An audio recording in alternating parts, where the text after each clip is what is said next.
Walang takas ang manager at finance officer ng realty company sa Cavite na nagbebenta umano ng lupa kahit walang pahintulot mula sa Department of Human Settlements and Urban Development.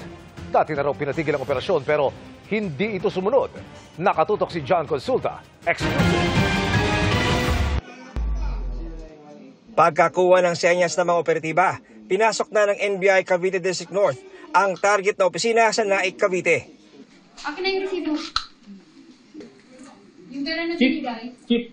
Ma'am, dito ka po. Chief, nasa post last daw. Ano po? Andun post last. Agad inaresto ang manager at finance officer ng isang realty company. May license to sell po ba? Ang ano po po, ma'am, naka-on process po. On process, pero wala kayong lisensya. Inaaresto po namin kayo sa pagbibenta, pagtatanggap ng bayad mula sa mga lot buyer ninyo na wala po kayong kaukulang certification. Sumbong ng 20 complainant sa NBI, umabot na sa milyong piso ang kanilang ibinayad sa realty company kahit walang permit. Walang kaukulang pahintulot mula sa ating Department of Human Settlement and Urban Development. Wala rin silang license to sell at hindi registered yung project mismo.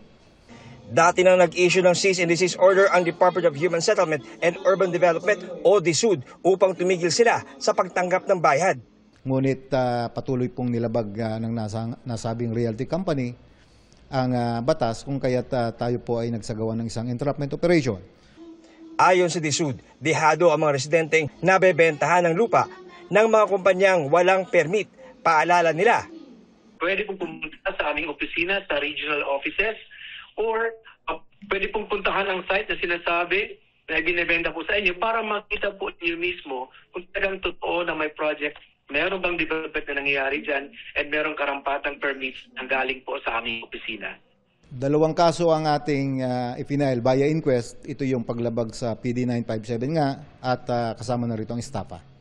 Sinisikap pa rin namin makuha ang panig ng mga suspect na na-inquest na ng NBI.